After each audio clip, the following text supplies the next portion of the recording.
Buonasera, bentrovati col notiziario di Prealpina.it che apriamo con la cronaca. Un uomo di 37 anni, di origini siciliane, residente a Lonate Pozzolo, è stato arrestato dai carabinieri di Magnago con l'accusa di aver aggredito a scopo di rapina una donna di 94 anni, Maria Scampini. L'episodio era avvenuto nell'appartamento della donna il 31 ottobre scorso, l'aveva fatta cadere provocandole una frattura del femore, a seguito della quale la donna è poi morta in ospedale il 27 novembre successivo. L'uomo ha vari precedenti per furti e rapine, è stato arrestato in esecuzione di ordinanza di custodia cautelare emessa dal GIP di Busto Arsizio. Gli vengono appunto contestati i reati di rapina e omicidio preterintenzionale.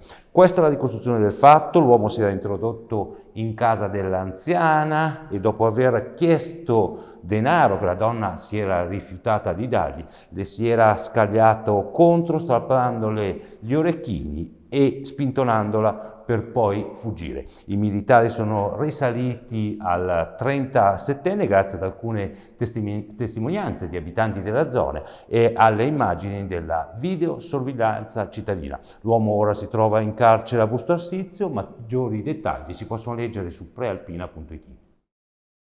E ora spostiamoci a Legnano per un grave incidente avvenuto questo pomeriggio sul Sempione, alla rotonda che regola l'incrocio tra Viale Toselli e la statale. Un ciclista è stato investito da un'auto. L'uomo ha riportato gravi ferite all'addome ed è stato trasportato in gravi condizioni all'ospedale di Legnano, dove si trova in questo momento ricoverato. Sul posto, oltre alle ambulanze e all'automedica del 118, le pattuglie della polizia locale e i vigili del fuoco.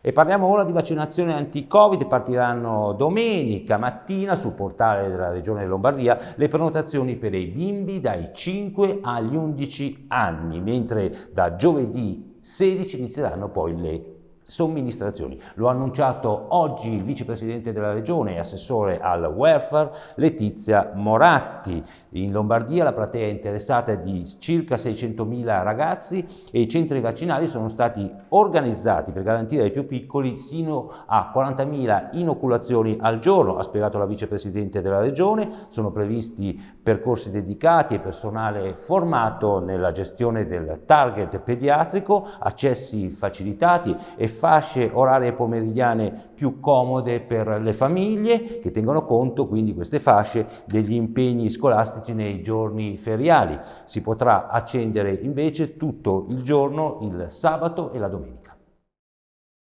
E restiamo in tema di Covid con i dati aggiornati sul contagio, dati diffusi poco fa da Regione Lombardia.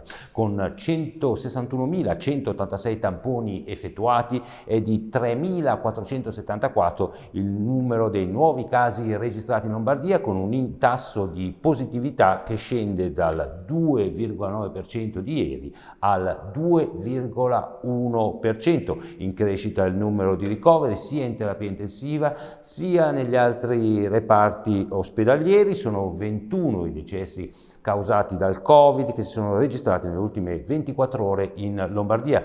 In provincia di Varese sono 471 i nuovi casi, è seconda Varese solo a Milano che ne registra 1150.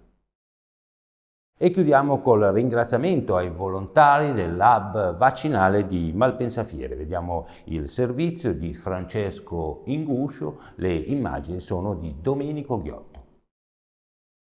Siamo nell'hub vaccinale di Malpensa Fiere con Gabriele Fontana, presidente di UCID Busto Arsizio. Oggi avete voluto ringraziare e omaggiare i volontari che appunto prestano il loro servizio qui a Malpensa Fiere. Sì, abbiamo voluto ringraziare questa gente preziosa, questa gente che offre il proprio tempo nell'ambito di una cultura della solidarietà, che accoglie le persone, che le orienta, che le indirizza, che le aiuta, soprattutto quando ci sono persone fragili. Questo è molto importante perché si sentono accolte, perché si sentono aiutate oltre quello che è l'aspetto, diciamo così, puramente operativo di queste cose. Quindi è importante, meritavano veramente un ringraziamento un monumento, ma ci siamo accontentati di un omaggio simbolico e questo vuole essere il nostro grazie e il nostro augurio per il Santo Natale a queste persone veramente importanti. Questa è l'ultima notizia, vi diamo appuntamento al notiziario di domani alle ore 13. Buona serata.